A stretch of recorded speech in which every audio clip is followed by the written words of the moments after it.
জনাব তারেক রহমান প্রায় 4000-এর মতো লোককে তিনি বহিষ্কার করেছেন। আমরাও তেমনি শেরপুরকে একটি চাঁদাবাজ মুক্ত, দখলবাজ মুক্ত, আমরা সিন্ডিকেট মুক্ত শেরপুর চাই। জনাব ভারপ্রাপ্ত চেয়ারম্যান জনাব তারেক রহমান উনি ফেব্রুয়ারির ভিতরে নির্বাচন চেয়েছেন। ফেব্রুয়ারির ভিতরে বাংলাদেশের আবহাওয়ার প্রেক্ষিতে একটি সুষ্ঠু পরিবেশ থাকে।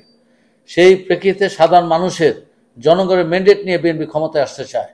বিশেষ করে শেরপুরের 17 বছরে এই জালেম সরকার কোনো উন্নয়ন করেনি। উন্নয়ন করেছে তাদের ব্যক্তিগত কিছু লোকের। শেরপুরের আমাদের একটি রেল লাইন, একটি বিশ্ববিদ্যালয়, একটি মেডিকেল কলেজ অতি প্রয়োজন। বিএনপি যদি ক্ষমতায় আসে, জনাব ভারপ্রাপ্ত চেয়ারম্যান জনাব তারেক রহমানের নেতৃত্বে এই 3টি আমাদের প্রাণের দাবি আমরা প্রতিষ্ঠা করব।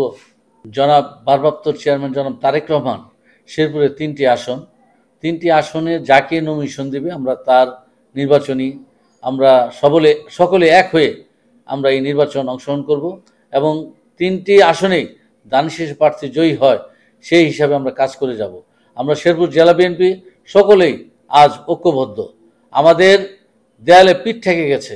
আমাদের সামনের নির্বাচনে 3টি আসনেই দানিশেষ মনোনীত প্রার্থীকে জয়ী করতে হবে এবং ভারপ্রাপ্ত চেয়ারম্যান জনাব তারেক রহমান এবং হার্ডলাইনে আছেন। তিনি এই পর্যন্ত বাংলাদেশে প্রায় 4000-এর মতো লোককে তিনি বহিষ্কার করেছেন। আমরাও তেমনি শেরপুরকে একটি চাঁদাবাজ মুক্ত, দখলবাজ মুক্ত, আমরা সিন্ডিকেট মুক্ত শেরপুর চাই।